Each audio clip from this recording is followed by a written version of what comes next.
It is, speaking of time, it is time for us to go and see what's up with this matchup. I got to imagine Martin's deck having both pressure and counter spells might be a little tricky for Mason to weave in some breaches there. If you're Martin, what are you looking to? Well, I Y- guess you're looking to Yes. see Aether Vial and Merfolk. Yeah, so that is cool and all, but as you alluded to, some backup is needed most likely because it's unlikely you can deal 20 damage before the opposing deck can actually execute their game plan. So while Martin likes this hand, he doesn't love it, I would imagine. Right, looking at a hand with 2 Merfolk there, and Aether Vial, and 4 lands. A little, I mean, Merfolk's like floods, but this is ridiculous. Decides to keep it though. Yeah, Um, not this kind of floods. mm-mm. Aether Vial, as the games goes on, kind of becomes a mana source. But for now, I think Martin is pretty happy with he can spike one or two Merfolks off the top of the deck and actually get going with the draw engine of Civil, and which is, I would imagine, the tiebreaker for keeping this hand. Mhm. Mason, on the other hand, keeping a hand with so much dust. All of it is just dust, Yeah, paired with 2 soul lands there to power out that one ring as quickly as possible. But other than that, just a that's a lot. That's a very large converted mana cost for the entire hand there. yeah. Both players are on similar keeps here in the sense that Martin is looking to draw, random creatures off the top, and Mhm. Mason is looking to draw basically random lands, and they don't both decide that that is likely enough for those hands to be good because right now Mason is not casting any spells unless there's some help on the way from the top of the library. Right, and the Tide Shaper drawn by Martin there could also further put off Mason from even cheap spells, Yeah, I'm being actually interested to see here what Martin decides. I saw the Master of the Pearl Triton sitting. He was ready to draw here if if it was the Wild West, but it looks like he decides that disrupting the opposing player's mana is more important than attacking harder. right, turning that Ugin's Labyrinth into an island, no longer producing 2 colorless mana, which is a shame, because the second Ugin's Labyrinth drawn here would have meant a very quick copy of the One Ring. Decides to just play the Eldrazi Temple instead. Yeah, good sequencing here all around. You don't want to get hit by the second Tidebinder if you can avoid it. So just clever adjusting here from Mason in a unfortunate situation. And now the Merfolk deck is about to do the Merfolk thing. We play out one Merfolk, we Aether Vial another Merfolk, get in a little bit more beatdown. Oh, Yeah, for sure. opting for This is what I call the Black Lotus mode of Ethervile. When I was younger and that card came out, one of the more experienced players basically said, "This is like having a Black Lotus every turn," and that's where I kind of realized, okay, Ethervile is pretty good card, but I didn't really understand it before having that explanation, which is kind of interesting. Mason slams in a one ring, draws the fourth copy of All Is Dust and the second copy of Ulamog there. Now, Yeah, definitely not ideal, but having 4 mana somewhat on schedule despite getting hit by Tide Shaper, I think it's hard to complain from where Mason's sitting. And he might not have much more time to complain if the Merfolk deck keeps this up. Let's see. Otawara off the top is interesting. Otawara does give Martin some way of interacting with the board, at least with the one ring, although giving your opponent another one ring to cast is not too ideal. Definitely not the ideal target. Ooh. Martin opting not to attack with Svelun there, which would have drawn him an additional Yeah, I think that card. is an attack trigger, but a lot of cards these days they trigger on, dealing damage. Maybe Martin was Mhm. in Psychic Frog mode there. I wish we all were in Psychic Frog mode. Oh yeah, that card is amazing. I didn't need it though to Yeah, win the first match no though. frog necessary. Classic Wolf Run is a cool one here. It's kind of a toolbox card for sowing Mike Spawn for games where you're super low on resources, you have all the mana in the world, and you don't really know what to get with Micah Spawn, and then you can turn that into a lethal threat. Oh, we already found the Kessig Wolf run, and here's the Myco spawn. I imagine we might be finding just a basic land or potentially another dual land. We have Yeah. colored mana off that Talisman of Impulse, but I mean, well, Mason's hand is all colorless spells. That's a little helpful here, but Yeah, so let's see. Mason's sitting at 15 life here, so setting up another turn, taking one more hit, and then all his dust is most likely going to make things very difficult for Martin. So it turns out Merfolk deck drawing 6 lands and an Aether Vial, not quite able to hang here against the One Ring. And as I say that, Master of the Pearl Triton is peeled off the top.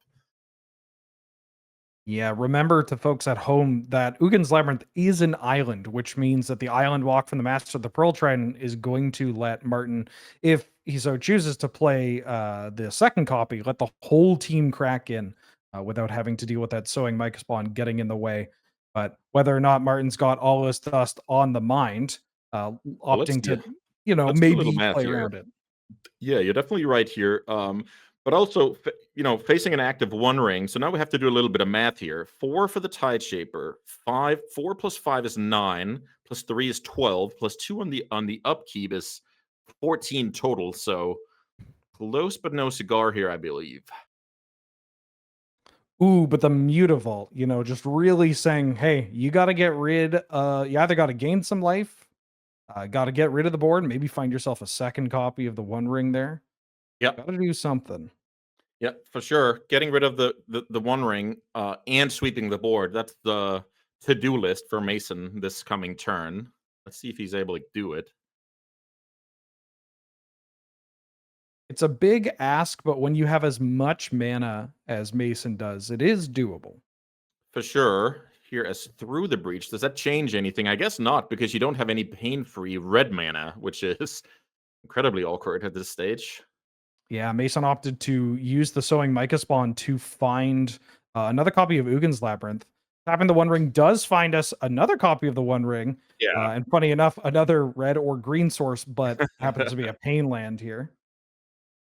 Yeah, so that One Ring is a given. How much mana are we working with here? We're working with, oh, that's an island. So 3, 4, 5, 6, 7, 8, 9 mana. So the One Ring and not much else can get cast here. We could cast the One Ring, give ourselves. I'm talking like a streamer. I cannot get rid of this. If we cast the One Ring, Mason did it again. Mason will have protection from everything, which actually circumvents the damage caused by the Oh, Talisman or the Kerplusen that Forest. is awesome. So this is actually something that I should have known because I play a lot of Vintage where the interaction between One Ring and Ancient Tomb comes up a lot. So great point. Thank you, Mr. Streamer. Oh, anytime. Martin, or sorry, Mason opting to go for the All Is Dust. Now, Martin does have an Odawara here that he can use to save his own 2-drop. Yeah, that is actually a cool interaction because with Beseiju, you can only target your opponent's stuff, but Martin, the heads up Hall of Famer that he is, finds a good line here. Saves at least a portion of his board, but the second copy of the One Ring here is going to give Mason protection from everything Yeah. until his next turn there. And sticking Cool around at play 1. here. Also worth noting, the Ugin's Labyrinth is now no longer filled with water. They got that drained out, and all of a sudden we have a nice dual soul land again on the side of Mason. So now, despite the life totals looking the way they do, Martin's in trouble here. We've got an Emrakul that is on the horizon, potentially uh coming up very soon, or just getting pushed through the breach, so to speak. Yeah, it's time to bring out the calculator once more and count the mana. So it's 2, it's 4, it's 6, it's 7, it's 9, 10, 11. So right now it's 11 mana on the field, which is enough to hardcast Ulamog. We're not going to draw with the One Ring because of the life total. So let's see. Ooh. Eldrazi Temple. That brings us closer to the 15. We are, that Mutavault's causing some problems here. And the flash nature of not just Aether Vial, but the Voldalian Hexcatcher that Martin has Yep. kind of makes this all as dust, which, I mean, I got to imagine if you are the Eldrazi deck against a creature deck like Merfolk, you're looking for your sweepers, but this all as dust is not Yep. quite cutting it. Definitely. And also note that last turn, Martin decided to not vial in the Master of Pearl Triton. And that is basically him being so well versed when it comes to looking at the opponent's deck list that you don't want to have that caught by some sorcery speed removal. You kind of want to overwhelm your opponent. So very, very high level Magic here from both players. Looks like Mason is considering casting, just paying the cost of the Ulamog here. Yeah, 10 mana Ulamog it is. And now it's time for Martin to draw something, which I guess is another Tide Shaper. To be able to power through damage via Island Walk. I think that's what we're looking at here. Or maybe just 3 attackers will do it. Flashing in the Voldalian Hex Catcher there, and then being able to pop out the Merfolk or the Master of the Pearl Trident. It looks And like the prophecy of the Mutavault came true here that you mentioned a few turns ago. You know, the Merfolk decks, they may have trimmed their copies of Mutavault in recent days, but it still shows why you want to play a couple of them.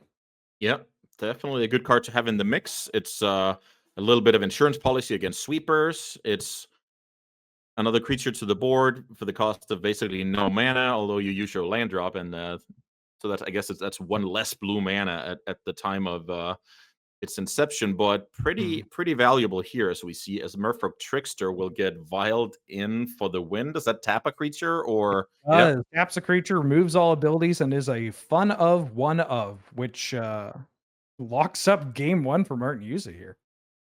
Oh yeah, so the Merfolk deck took game one. Rolling back the years here, Merfolk has been a relevant deck for many, many years, and then they get new printings of once in a while, and then people play around with it. But yeah, pretty cool here. Let's Going to the sideboard here. If we're on Mason's side, I gotta imagine the Kozilek's returns are coming in. Yeah, We thinking about this Veil Summer? Yeah, so Coastal Return are auto includes, and I will have to quickly look at Martin's because Martin's sideboard is going to determine whether the Veil of Summers are good or not. And I already see, Flare of Denial, Force of Negation type stuff. So yeah, I definitely want those. Pretty normal play pattern is the Merfolk deck puts on pressure, you play a ring with counter backup, and you try and claw back into the game. So Veil of Summer, I really enjoy that in decks like that. Let's see, what can Martin do after sideboard? He can upgrade a little bit with a card like Tishana's Tidebinder, which works well against the One Ring in particular. Could be too situational. I'm not sure. The Tidebinder does have some interesting play against, say, an Annihilator trigger from an Emrakul, or you could even be cheeky and counter the Ugin's Labyrinth imprint ability. Definitely a lot of flexibility on that card. I would guess the bread and butter is as an answer to the One Ring, and then everything else kind of stacks up as icing on the cake. It looks like Martin is trimming the Civilan, which is interesting. That's basically him saying this matchup is not about raw resources; it's a lot more about speed and shutting down the opponent's deck. Force of Negation going to the sideboard, at least for now, we're not submitted yet, is surprising to me though. Yeah, that's shocking me. Looking at some of the cards that can really let Mason both survive in terms of like all his dust or the One Ring, or just steal a game out of nowhere with like Through the Breach. Feels a little odd to see them being considered for the sideboard, but you know what? I'm not a Hall of Famer. That is true, and that's exactly that is a good point. We have to give Martin the benefit of the doubt here.